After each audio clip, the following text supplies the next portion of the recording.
Mu myaka 30 ishize, Hyundai yafatwaga nk'uruganda ruto cyane rw'abanyakoreya y'Epfo rukora imodoka mbi zihendutse kandi utakwizera mu gukomera kwazo. Abantu basekaga cyane imodoka za Hyundai, bakagira naho bavuga ko agaciro ka Hyundai kikuba kabiri iyo yishyizemo essence yuzuye reservoir. Ubwo babaga bashaka kuvuga ko reservoir ya essence ibinganya agaciro n'imodoka ubwayo ya Hyundai. Uyu munsi Hyundai ni uruganda rukora zimwe mu modoka nziza ziri ku isoko ry'imodoka ku isi yose. Yamaze guhangamura ubwami bw'imodoka nka Ford, General Motors na Honda. Uyu munsi Hyundai iri ku mwanya wa gatatu ku isi mu nganda zishyira imodoka nyinshi ku isoko ku isi yose, izi nyuma ya Toyota na Volkswagen. Ibi ni byiza kandi biratangaje, ariko igitangaje cyane ni umugabo wabaye inkomoko y'ibi byose. Umuhungu w'umuhinzi washakaga kwikura mu bukene akava iwabo mu rugo mu cyaro ubwo yari ingimbi, agatangira urugendo rwuzuyemo gutsindwa, ububabare no guseba kwinshi. Gusa nubwo yanyuze muri ibi byose, byarangiye ashinze uruganda rwa mbere muri Koreya y'Epfo muri icyo gihe. Uruganda rwahise rutangira kugenzura urwego rw'inganda z'imodoka, atari zo gusa, ahubwo no kubaka ubwato bwa rutura, ubwubatsi bw'inzu n'ibindi bikorwa remezo. Ibi byamuhinduye umugabo ukize kurusha abandi bose muri Koreya y'Epfo. Dore inkuru itangaje ya Hyundai n'umugabo wayirose bikarangira ayubatse. Chung Ju-young. Chung Ju-young yavutse mu 1915, avukira mu cyaro gito cyane cyitwa Tongchong. Aka gace uyu munsi kari muri Koreya ya ruguru. Muri iki gihe Koreya yari koloni y'Ubuyapani. Chung Ju-young yavukiye mu muryango ukennye cyane. Ibi byari byaratewe n'ubukungu bw'igihugu cyose butari bumeze neza, ariko cyane cyane byaterwaga n'ingamba zari zarafatiwe iki gihugu. Umuryango we wakoraga akazi k'ubuhinzi. Bamaraga amasaha menshi y'umunsi mu murima kugira ngo bashobore kubaho. Gusa Chung Ju-young we yarotaga kuzaba umwarimu, ariko kubera ko yari umwana w'imfura mu bana 7 bo mu muryango ukennye, Chung Ju-young nta mahitamo yari afite usibye kureka ishuri ku myaka 14. Ababyeyi be bamukuye mu ishuri ngo ajye ajyana nabo guhinga kugira ngo barumuna be babone ikibatunga. Kuva mu rukerera kugera ku mugoroba izuba rirenze, babaga bari mu gishanga bahinga banasarura umuceri bakoresheje intoki. Bari banoroye amatungo magufi menshi, ariko banacuruzaga inkwi. Chung yashoboraga kumara iminsi azenguruka imijyi itandukanye yikoreye imitwaro y'inkwi agurisha.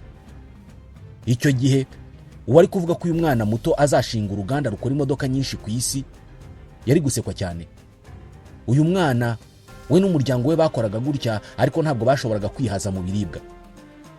Umusaruro w'ubuhinzi wabo ntabwo wabaga uhagije ku buryo bashoboraga kumara amezi menshi mu nzara ikomeye. Nzakomeza kuba umwana w'umukene udashobora kunamura umugongo wahinamiranye kubera imirimo y'amaboko kugeza ryari, niko Chung yibazaga. Umuhinzi udashobora kurya ngo ahazwe n'ibyo yahinze niyo byaba umunsi umwe. Ariko ubuzima nk'ubu bwo kubaho mu bubabare nk'ubwa data nibwo bwonyine buhari. Ubu nta kindi nakora ngo mve muri ubu buzima, niko yibazaga. Ibi bitekerezo byazonze uyu mwana w'umuhungu mu gihe cy'imyaka myinshi. Yararuhijwe n'ubukene we n'umuryango we bari babayemo imyaka myinshi. Byageze igihe ubuzima araburambirwa burundu, maze ku myaka 16 afata icyemezo cyo kuva mu cyaro cy'iwabo ajyanye n'inshuti ye. Banyuze mu bice bitandukanye by'igihugu bagenda berekeza mu mujyi aho yumvaga azabona ubuzima bwiza. Nzi abantu benshi uyu munsi bari i Kigali kandi bafite amikoro ahagije baravuye iwabo mu cyaro muri ubwo buryo. Uyu mwana w'umuhungu rero nawe yakoze urugendo rw'amaguru rw'iminsi myinshi kugera ageze mu mujyi wa Kowon. Uyu ni umujyi uri muri Koreya ya ruguru uyu munsi. Mwibuke iki gihe Koreya yari ikiri igihugu kimwe, itaracikamo ibice ngo havemo Koreya y'Epfo n'iya ruguru. Muri uyu mujyi rero uyu muhungu muto ndetse n'inshuti ye bari bavanye mu cyaro, bahabonye akazi kuri chantier y'ubwubatsi. Baba bayede. Bahembwaga udufaranga duke cyane, ariko Chung Ju-young yari yishimye. Yabonaga ubwo buzima ari bwiza cyane kurusha ubwo guhinga no kwahirira amatungo yari asize iwabo.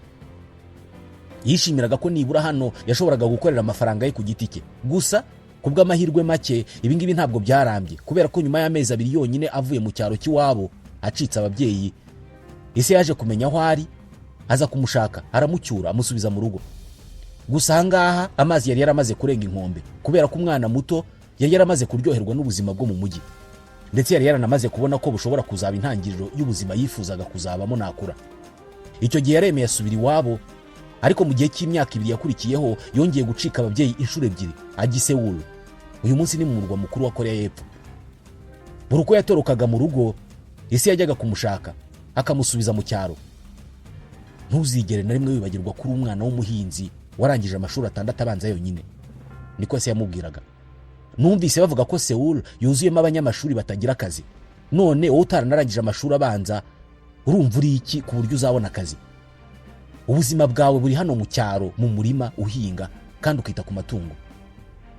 Usibye ko aya magambo atarahagije ngo ace intege y'umwana w'umuhungu wari warabonye inshuro nyinshi ababyeyi be bahinga bavunitse cyane ariko bakarumbya.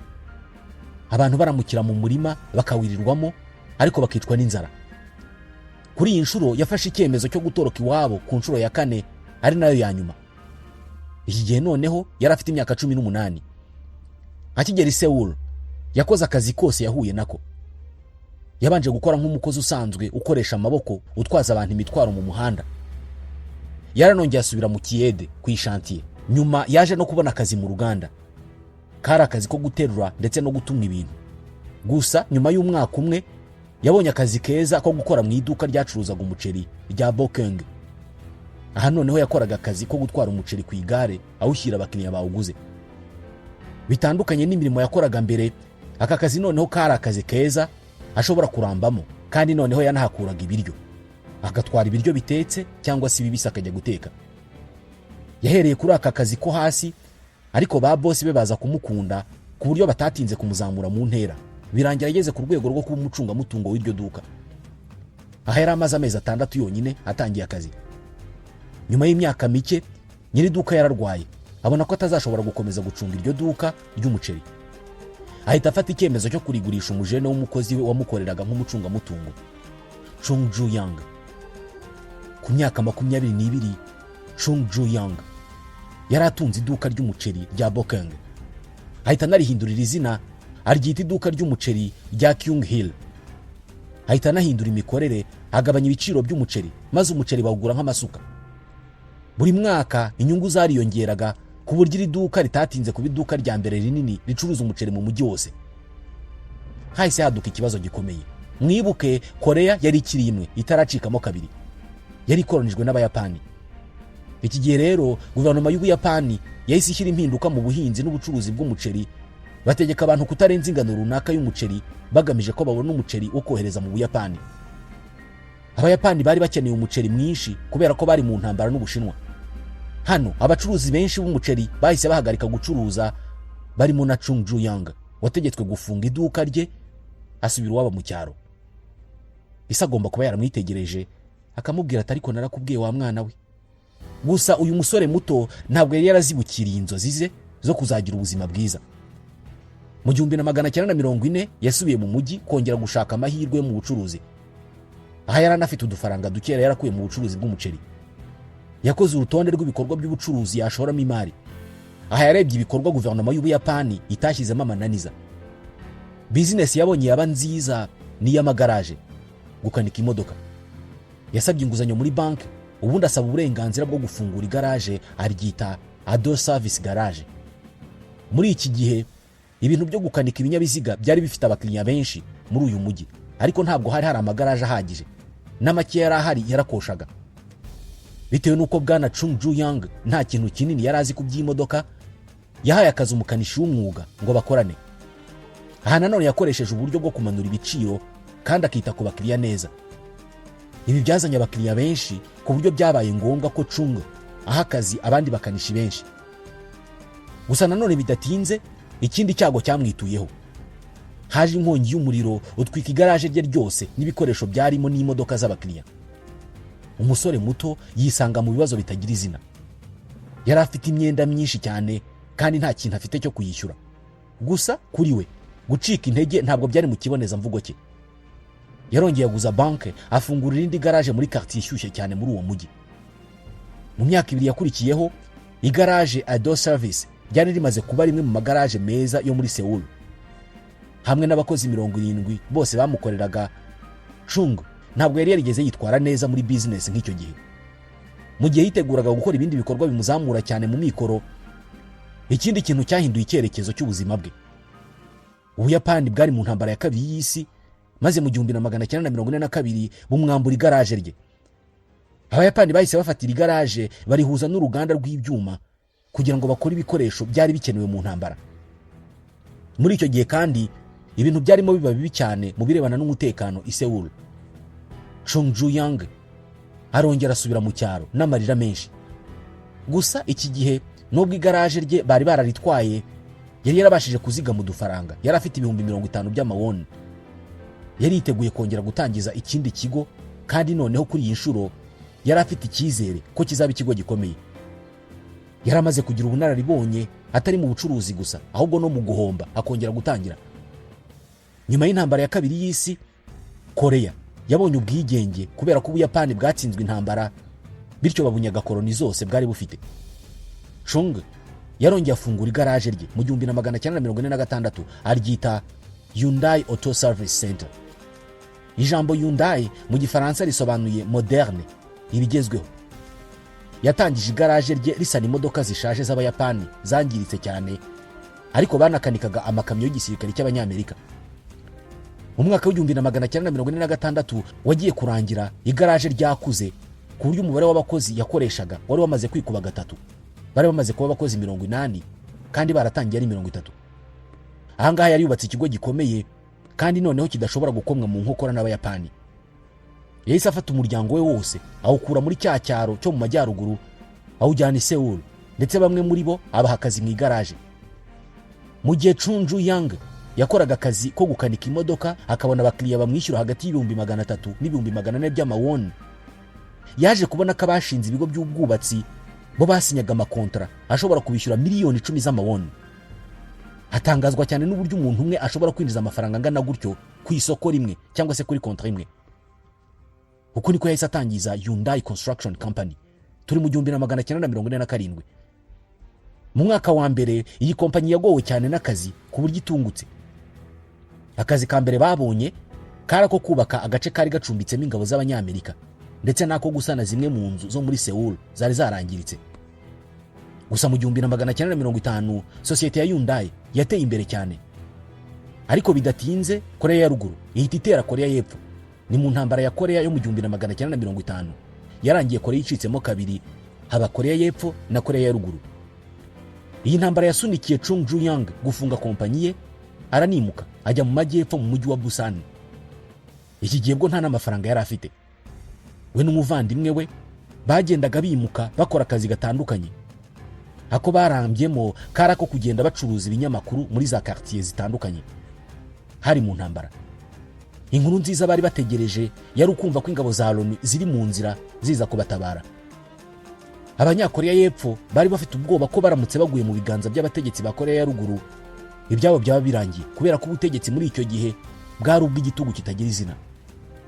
Umunsi umwe Chung Ju-young yasomye mu kinyamakuru ko ingabo z'Abanyamerika zari muri Korea y'epfo zari zikeneye umwubatsi ubizi neza kugira ngo yubake amacumbi y'ibihumbi by'abasirikare ba Leta Zunze Ubumwe za Amerika bari muri ako gace. Iki kiraka barakimuhaye, yubakira abasirikare amacumbi, ahita nubaka imikoranire myiza n'igisirikare cya Amerika. Nyuma y'aho Abanyamerika banamuhaye kandi kazi ko kuvugurura quartier y'Abanyamerika iri muri Korea y'epfo. Byageze naho bamuha isoko ryo kubaka icumbi Perezida wa Leta Zunze Ubumwe za Amerika azajya acumbikamo igihe yasuye Korea y'epfo.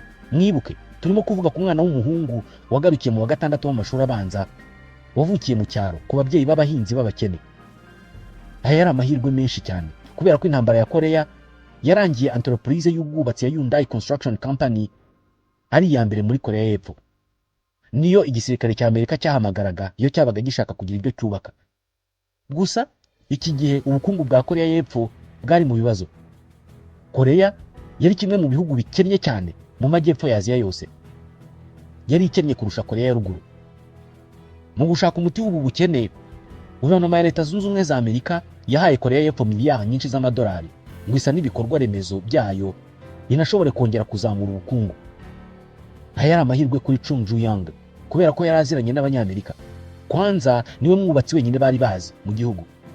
Bamuhaye isoko ryo gusana ikiraro cya Goryeo. Turi mu 1953.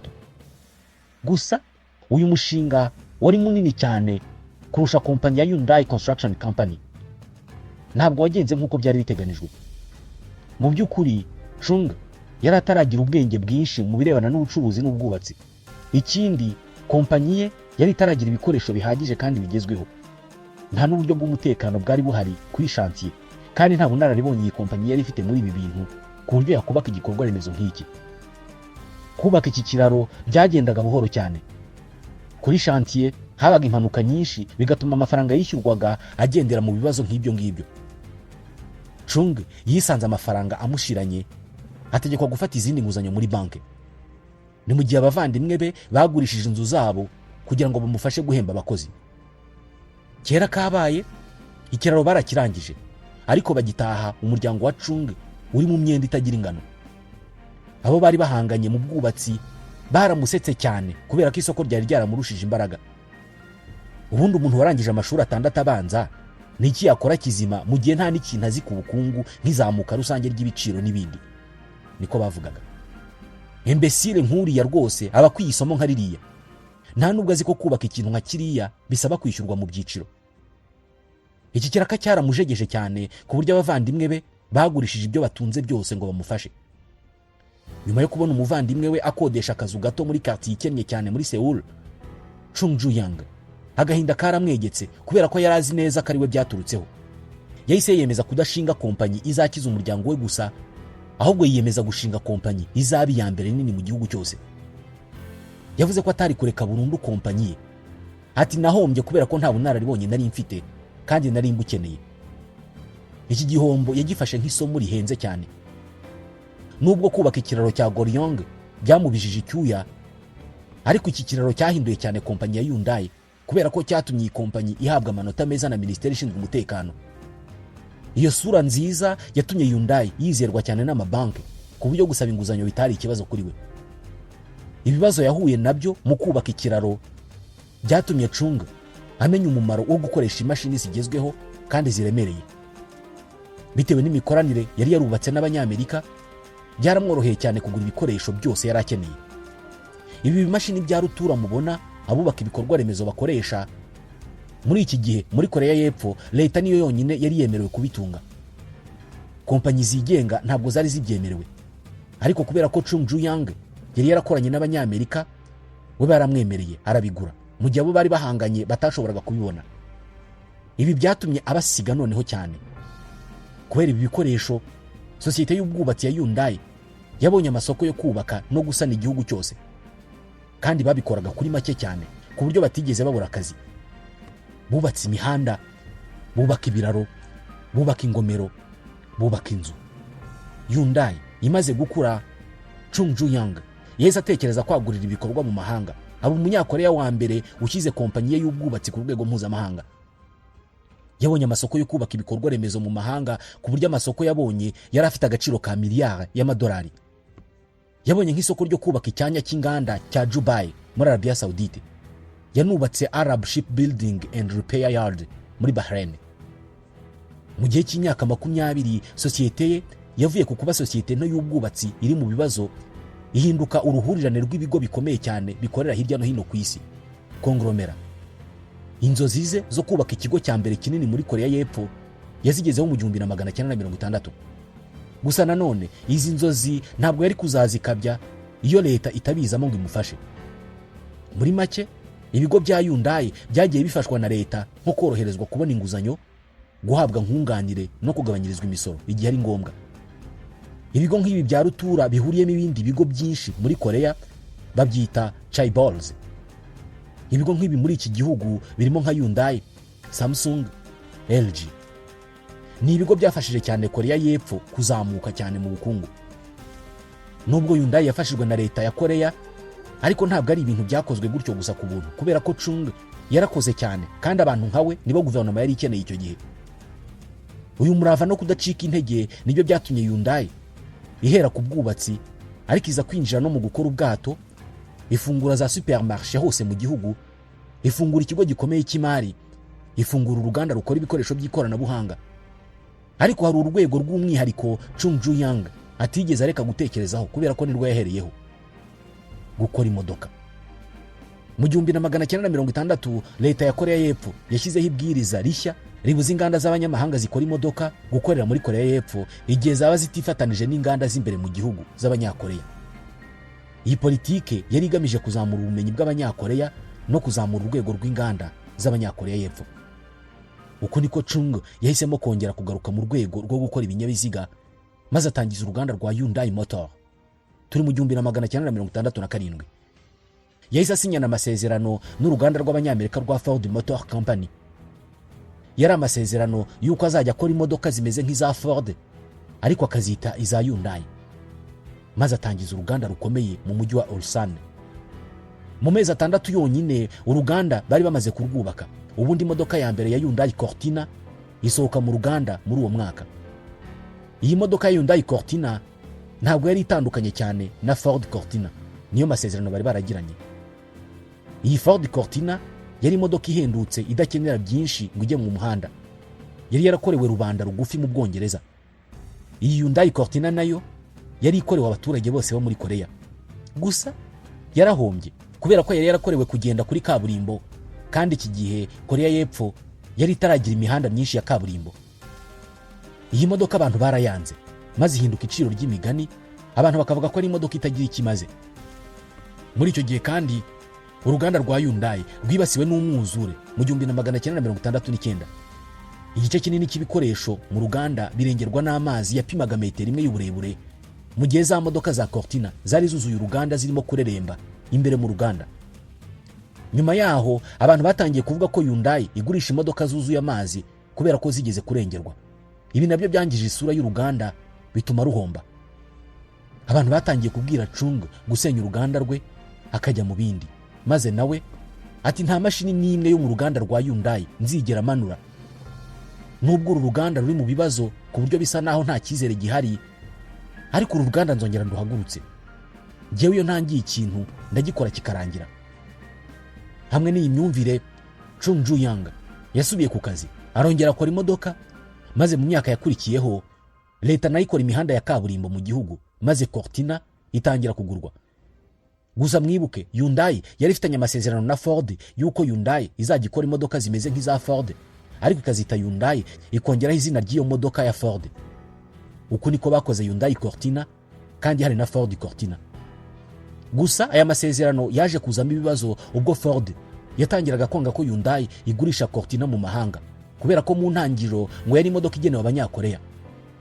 Mu maso ya Chung Ju-young, icyo Ford yashakaga mu by'ukuri kwari ukwigarurira isoko rya Korea y'Epfo yonyine ikoresheje Hyundai nk'uruganda ruyifasha kubona abakozi bahendutse. Mu gitabo yanditse, Chung yaragize ati ntabwo nashoboraga kubemerera gukora ibintu nk'ibyo ngibyo. Mu burakari bwinshi, mu 1974, Chung yasheshe amasezerano yarafitanye na Ford, ahita anategeka aba engineer be gutangira kubaka imodoka nshya badakopeye ahandi hariho hose, ahubwo bo ubwabo bakayitekerereza. Mu buryo atarazi, hano yaratangiye guhindura urwego rw'inganda zikora imodoka muri Korea y'Epfo, rugahinduka nk'uko turuzi uyu munsi. Amaze kwitandukanya na Ford, Chung Ju-young yahise yifatanya noneho na Mitsubishi y'Abayapani. Amasezerano bagiranye yemereraga Hyundai gukoresha moteri za Mitsubishi ndetse na turiya dukoropesho tw'ibirahuri bita essuie-glace. Aha noneho niho Hyundai yahise ikora Hyundai Pony. Iyi yari imodoka ikozwe ku buryo igenda mu mihanda y'ibitaka, kandi ikagura $5,500. Pony yahise ikundwa cyane mu gihugu, bayigura bayirwanira, kandi imodoka ya mbere ikozwe n'abanyakoreya bayitangiriye kuva kuri zero, hapana ibyo kwigana modeli z'abandi. Iki gihe imodoka enye mu 10 zagurwaga muri Korea zabaga ari Hyundai Pony. Iyi modoka no ku isi yose barayikunze ku buryo yageze aho imodoka igurwa kurusha izindi zose mu bihugu nka Canada. Mu 1985 batangiye gukora indi modoka nshya, Hyundai Excel. Iyi bayigurishaga $4,995. Aya ngaya yari kimwe cya kabiri cy'igiciro cy'imodoka nshya icyo gihe. Mu mwaka wa mbere, Hyundai yagurishije imodoka 168 muri Leta Zunze Ubumwe za Amerika honyine. Ahandi hose yasigaye ku isi yahagurishije Excel 1,000,000. Iki gihe Hyundai yahise yinjira ku isoko ry'isi ry'imodoka nziza kurusha nyinshi zari icyo gihe. Gusa izi modoka zari zifite ikibazo cyo kudakomera. Abantu bazibonaga nk'imodoka ziciriritse z'abanyakoreya. uwatungaga Hyundai yabaga yizeye ko azahora mu magaraje. Kugura izi modoka byatangiye kugabanuka ndetse abanyamerika batangira kuzigira iciro ry'imigani. Mu gukemura icyo kibazo, Chung Ju-young yazanye abaenjeniyeri ba mbere ku isi maze batangira gukora moteri yabo ku giti cyabo, apana gukoresha ya Mitsubishi. Mu myaka y'1990 bashyize ku isoko izindi Hyundai nyinshi nka Hyundai Accent, Hyundai Sonata na Elantra. Izi nazo abantu baraziguze cyane maze Hyundai ibona amafaranga igura urundi ruganda rw'abanyakoreya rwitwa Kia Motors. Turi mu 1998. Uru ruganda noneho rwahise ruba rwa rutura maze rutangiza igisekuru gishya cy'imodoka z'abanyakoreya y'Epfo. Bahise bashora miliyoni nyinshi z'amadolari mu bushakashatsi no mu buhanga bwo kubaka imodoka nziza zikomeye kandi zidahenze. Mu 2004 Hyundai iri kumwe na Kia bakoze ibisa n'ibidashoboka. Baje baringaniye na Honda ku rutonde rw'inganda zikora imodoka nziza ku isi. Bari inyuma gato ya Toyota. Kubera uburyo Chung Ju-young yabonye ubutunzi bwe akoresheje tekinike yo kugurisha ku giciro gito, yafashe icyemezo ko umuntu uzajya agura imodoka ya Hyundai cyangwa se Kia azajya ahabwa garanti y'imyaka 10 niba ari muri Leta Zunze Ubumwe za Amerika. Ibi byatumye abanyamerika bagura Hyundai ku rwego batari baraguzeho imodoka. Hyundai ihinduka imodoka y'ikinyejana cya 21. Chung Ju-young yamaze imyaka ye ya nyuma y'ubuzima akora ibikorwa byo gufasha abakene. Yaniyamamarije kuyobora Koreya y'Epfo. Yanagerageje kongera guhuza Koreya zombi kugera ubwo yapfaga mu 2001 asigira inganda ze abahungu be. Gutsindwa nibyo bitwigisha amasomo y'ingirakamaro kuruta yo twigishwa n'intsinzi. Si ngombwa ko wibuka intsinzi zose wagiye ugira. Abandi bantu nibo bakwiye kuzibuka. Twebwe icyo tugomba guhara tuzirikana ni igihombo no gutsindwa twagize, kubera ko abibagirwa igihombo bagize barongera bagahomba. Niyo magambo ya Chung Ju-young. Uyu munsi Hyundai yaciye kuri General Motors ihinduka uruganda rwa gatatu ku isi mu gukora imodoka nyinshi kandi zikunzwe. Inganda ebyiri ziri imbere ya Hyundai ni Toyota na Volkswagen. Uyu munsi Hyundai iri mu nganda ziyoboye isi mu gukora imodoka zitwarwa n'amashanyarazi. Ntabwo bishoboka kugenda kilometero cyose mu Rwanda utarahura na Hyundai. Uko niko umwana w'umuhungu utarize w'umukene yubatse uruganda rumwe mu zikomeye ku isi. Hyundai cyangwa Hyundai niba ubishaka uko. Nshuti bakunzi mwadukurikiye, tubashimiye ko mudasiba kutwumva. Ikiganiro cyacu cya none naha tugisoreje. Nitwa Ismael Mwanafunzi, ndabashimiye.